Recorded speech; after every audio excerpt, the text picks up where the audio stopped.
Yo, what's up? It's your boy.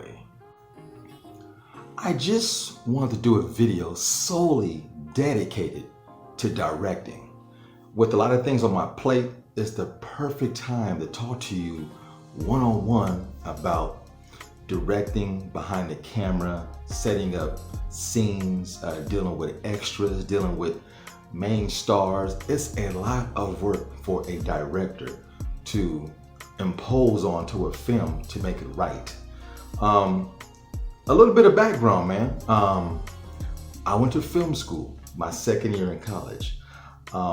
Originally, I wanted to be a sports radio disc jockey because I had the voice for it. I love sports. This is when ESPN didn't have any black people. I was like, man, maybe I have a chance, but things changed. I never materialized, and Sacramento is not really known for a city that develops movies until now. We got some pretty famous directors and stars that live out here in Sacramento, California. So I love film. The difference between me and a lot of directors now, when I first got introduced to Steven Spielberg, his films made me want to go to the movies and watch them. Spike Lee, my favorite director of all time, his films motivated me and inspired me to make films. That's how I differ from the two. And I love Steven Spielberg films, but only Spike Lee films inspire me to be more of who I am. Black, expression, writing, producing, and directing from a black perspective. And he started this whole thing years ago, and some before him as well. You know, it wasn't just always Spike Lee. But I love horror films, and I've done a lot of short films, really, really short ones. So I only have 3 under my belt currently that I call short films that are elongated, like almost an hour or a little bit more than an hour. I only have 3. I do have 2 documentaries that are feature length almost. Sapphire NG is a full-fledged documentary. I did a shorter one, Hoover and Compton, about the Crip industry in Compton growing up, and also my brother doing 37 years in jail. Did a documentary on that. Directing. It's an easy job if you love it. It's a hard job if you don't know what you're doing. You have to be skilled, not just behind the camera, working with talent, working with extras, working with sound, working with production, set design. It's a lot into going directing. It's multiple moving pieces. You, as a director, is to make everybody feel at ease on set, comfortable environment, a safe environment for everybody to coexist and put together a film. It's not so much saying action and cut. It's much more than that. You have to make an actress feel safe on set with a bunch of men. You have to make a man feel comfortable on a set with a bunch of women. You know, it's like, I equate it to working at work. If you're in the construction industry, you're working with a bunch of guys. Imagine a female around a bunch of guys in the construction world. It's difficult. Or you're a construction guy, now you're forced to work in an office full of women. You'll be uncomfortable. And it's your job as a director to make everybody feel comfortable. Everything is safe. It's a nice, comfortable environment. And that way you get the best out of your people for your project. I remember my first film that was short was Don't Look Back. I worked with teenagers, I worked with grown people. I had a whole warehouse, I had a whole office, I had a truck at my disposal. It was fun, a lot of moving pieces. After every day of shooting, we had pizza, donuts, soda. We had all kind of things to make everybody feel good. We talked, had a good time. Very loose set. The second set on my second featured film was The Comforter.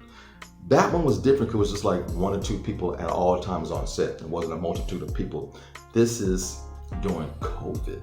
So it was a much tense environment, but it was still comfortable because Safety came first, so we had to eliminate a lot of the script and keep everything simplistic with 1 or 2 people on set. Currently now, I'm in the middle of wrapping up Sarah. This was a big project. This was in the production during COVID, and COVID kind of tapered off, then it ramped back up and got crazy, so I had to rewrite the script. The meat and bones was always there for the script. I had to eliminate characters, a lot of characters. I had to tell back the dialogue, unfortunately. But safety came first. The main actress, she has coexisting conditions, which really jeopardized her life during the COVID. So I have to think about her safety first. Even when I'm on set, I gotta wear a mask when she's not. The people interacting with her have to wear a mask, and unless they're in the scene with her, they don't have to wear a mask. It's only for like 2 or 3 minutes of filming. So challenges. And as a director, you have to be ready for every curveball that's thrown your way. Problems happen, accidents happen, conditions happen, weather, Mother Nature, things happen, and you have to learn to cope. It's not easy. It builds character, trust me. And Sarah has been problem after problem. Things been happening offset, things you can't control. It is what it is. You gotta remain positive, and you might have to just push back shooting and release it at a different time, that's all. All the problems we had behind the scenes and everything, I'm still on schedule for my original start date of filming to ending and releasing the film in October, so it worked out. But cutting back the script helped.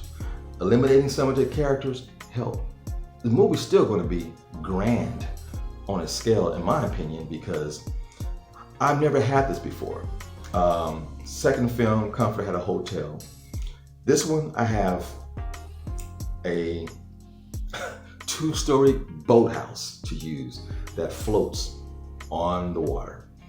I have boats to use, kayaking. I have a gigantic pirate ship. I have a whole marina to use. I have a whole island to use at my disposal. This is massive because of the set pieces, the set design, and the locations and area that I'm filming. So this movie is big in scale just on that point. The story is original, written by myself. I had a co-writer come in and punch some things up, my man Ronald. So it's an original story told from a perspective of a Black director. And I wanna talk about being a Black director.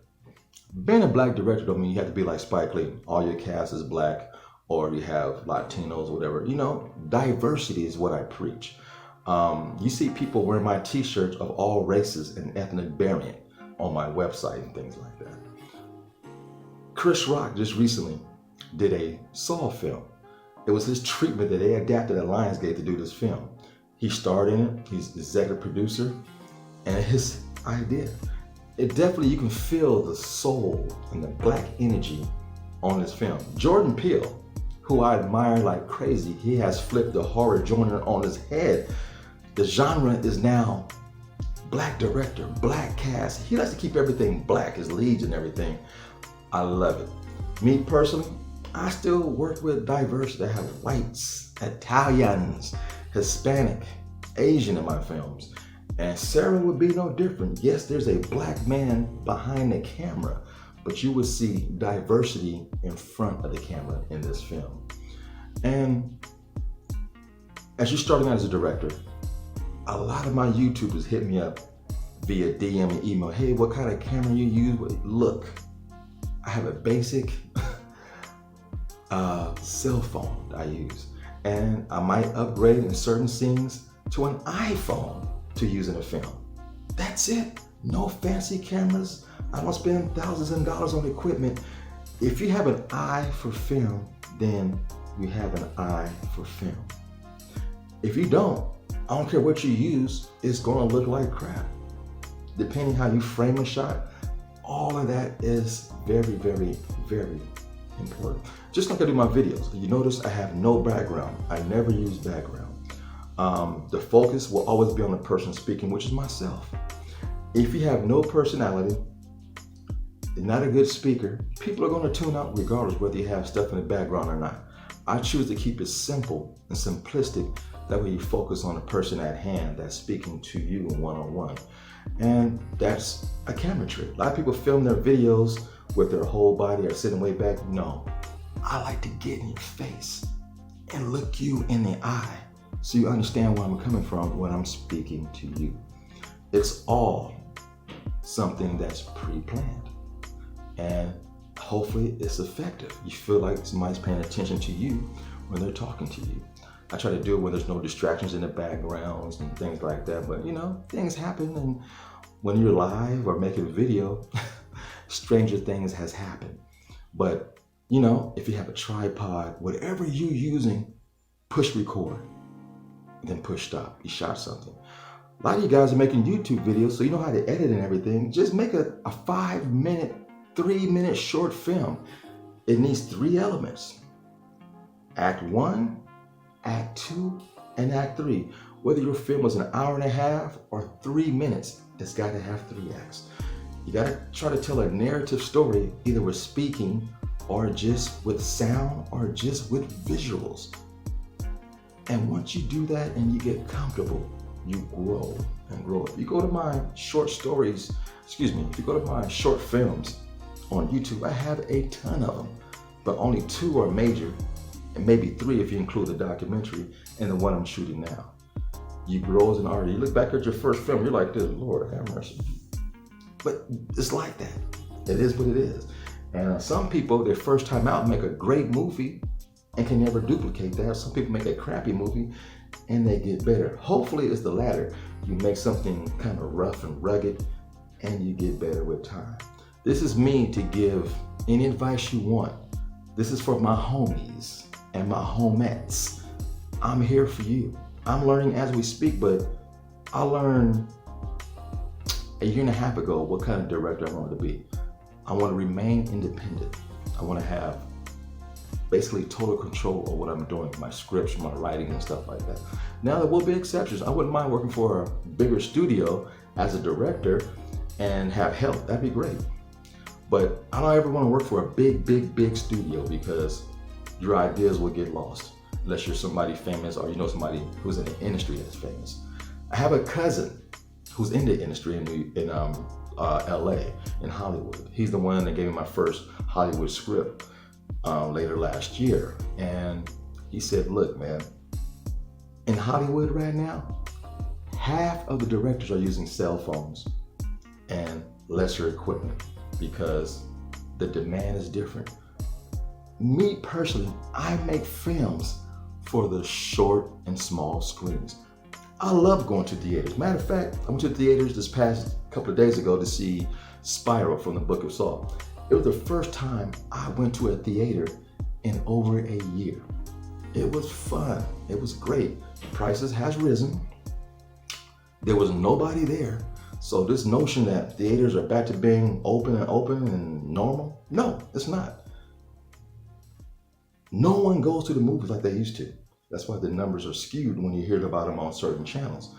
People are still afraid.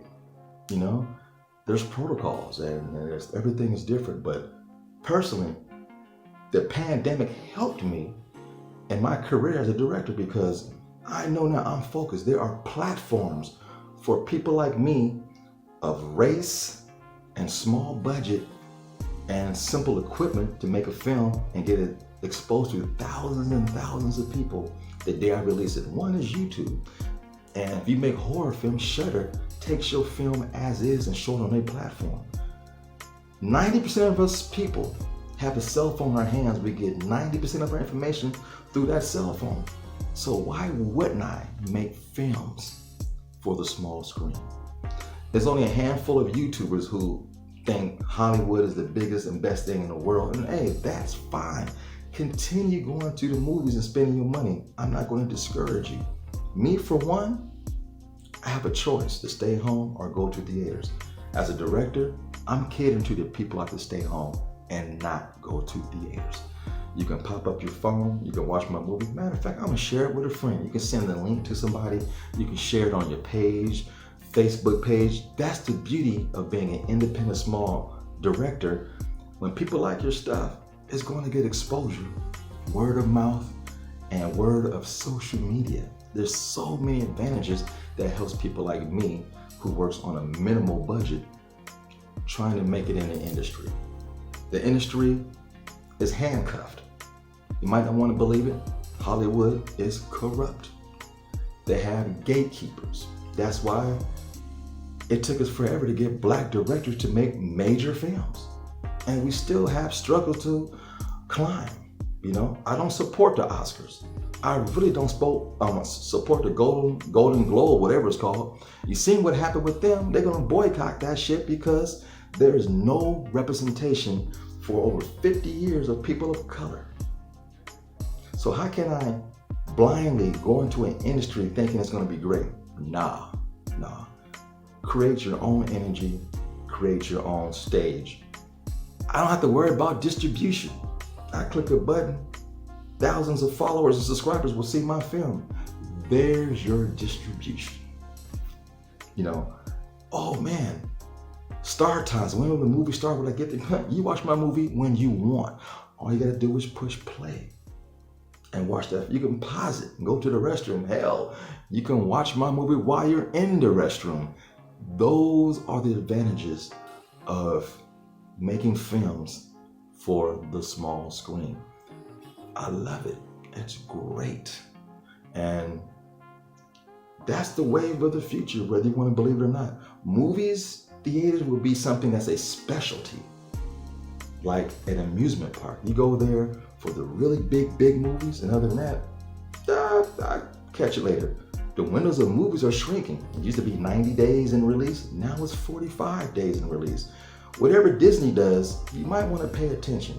Paramount did it first, and now Disney, 45-day window. Everything's changing. If you're not hip and paying attention to what's going on, you're going to get left behind. You'll be one of those YouTubers making videos complaining about everything. Don't nobody want to hear that shit. Positivity is the way to be. Keep that shit in the closet, or talk to your moms and pops about it. We don't want to hear that shit. And you know, people who are striving to be a director, look, I'm living proof. Don't spend all this money. Use what you got and harness your craft, then spend the money. Or somebody might spend the money for you. You never know. And in June, when I go down to Oregon, I should say up to Oregon and up to Washington State, man, it's a dream come true. Have people working with you and working for you and building things for you. I just released an image of Sarah from the 10th of earlier this month of a wide shot on the deck of the pirate ship. You can look on my community page on YouTube or go to my Instagram at Blacktastic Media. I released a still image of how massive this ship is. And this is a wide lens camera that we use for this particular shot. So yeah, dreams can come true. If you have any questions, you want any advice, I'm here via email, text message, DM me on Instagram, whatever. My information is free. It means nothing if I don't share it. It's selfish to have all this knowledge and not share it. We're here for each other. And in the future, I'm gonna be working with other YouTubers making films. We all have natural talents. Some are good at editing, sound design, doing original scores. Some people are just wicked behind the camera, got smooth camera angles. And that's what it's all about, man.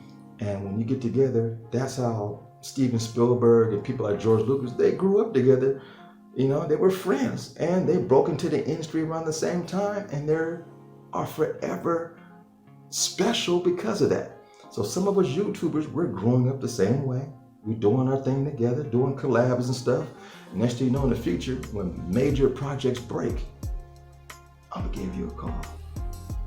What's up? You're down? I'm down. The script is here. You gotta be ready. You gotta be ready. But in the meantime, harness your craft. keep it going, keep expanding, keep pushing the boundaries, man. And get your camera eye ready. Go out there and really engage. Learn your landscape, know what you're working with. And let me tell you, the most important thing is knowing your shots in advance. Yes, storyboarding is important. When I'm developing a script, I'm storyboarding as I'm writing. I know every shot about the movie I'm going to make almost a year in advance. So when I get to the set, I'm prepared. I'm not fumbling through my notes or going, I know.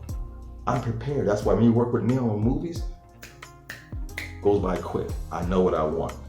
I make every people know what I expect of them, so it goes smooth. And some days you gotta do take after take because I might make a mistake. The actor or actress might make a mistake. It happens. It's film.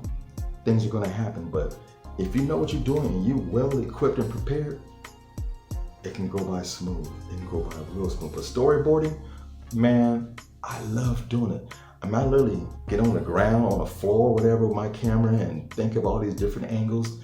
And hopefully my creativity shows up on the screen, small screen. And I treat it like a major release. Now, when I do a red carpet rollout on YouTube, it's like going to the Chinese theater in LA. I take it that serious. I do interviews. I have private screenings for my film before it comes out. If you treat it like Hollywood, you will become Hollywood in your own unique way.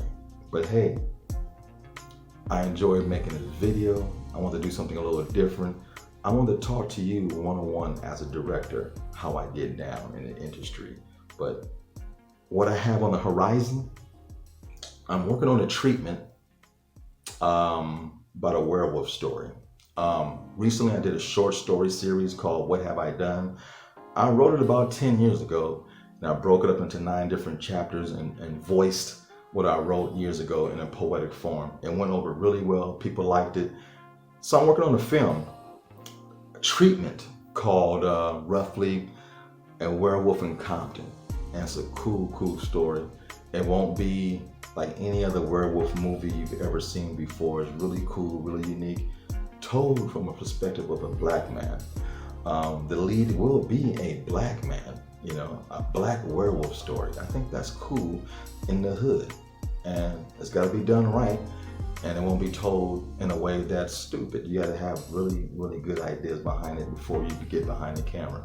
I'm working on another treatment I'm doing called Love's Potion, or I might change the title. It's about voodoo being used in a relationship, and it's a cool drama with horror elements and supernatural elements. Just like Sarah. Sarah is a tragic love story, beautiful love story that ends tragically. And when something ends tragically, ghosts don't rest too well. So Sarah's gonna be fun, kind of a gothic. The music that I'm using is really unique and cool. And another thing I do as a director, before I shoot any of my film, I have my music already set up. I'm looking for music a year in advance before I even shoot. As I'm writing the script, I hear music in my head. As I'm storyboarding, I have music in my head. So all that part is done. So when I shoot and start editing, the music is already done. I'm just adding it in along with the dialogue. That's something I do personally. And when I storyboard, it's up here. I don't have notes. I don't draw pictures. It's all up here. And if I need to share it with my actors, then I act it out personally and film myself and email it to them so they know exactly what I expect of them when we get on the set. So we all have our different ways of doing things. That's just how I get down. So peace, love thy neighbor, and more importantly, stay motivated.